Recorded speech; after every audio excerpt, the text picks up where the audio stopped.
တရိုရိုးရာကြက်ပေါင်းချက်ပြုတ်နီလှုပ်ဝက်ချက်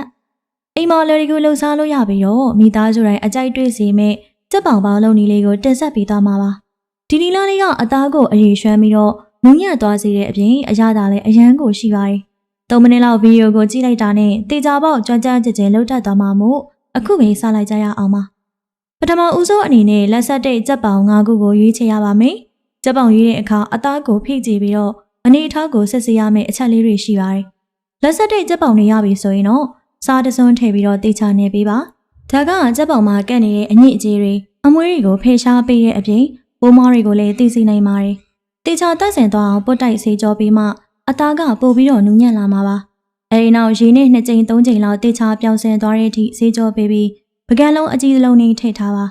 ဂျင်းနဲ့ငယ်ကိုအခွန်ခါပပလီးပြီးတော့အမြင်လေးတွေဖြစ်အောင်ထပ်လီပါ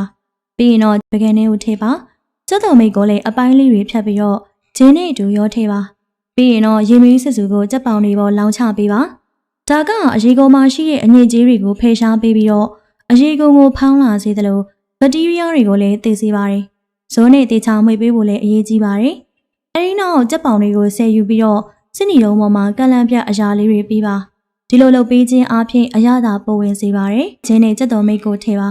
စားနှင်းငယ်ငယ်ကောင်းမုံနဲ့အရသာပိုကောင်းမှုတကြားအနှင်းငယ်ထည့်ပါအနန္တပြောက်ပြီးတော့မှွေသွားအောင်ဟင်းချက်ဝိုင်းအနှင်းငယ်ထည့်ပါ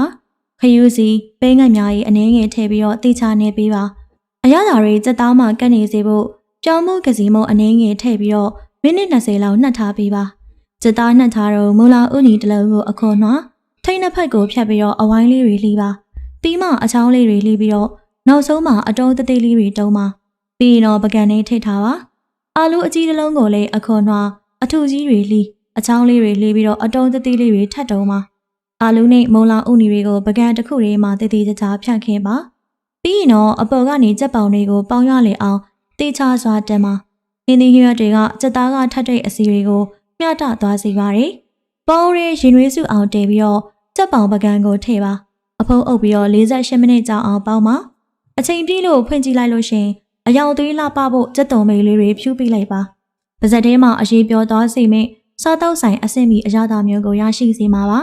ဒီဗီဒီယိုလေးကိုသဘောကျရင်တော့ Cooking Recap Channel လေးကို Like and Subscribe လုပ်ပေးဖို့မမေ့ပါနဲ့နော်အားလုံးပဲတတာ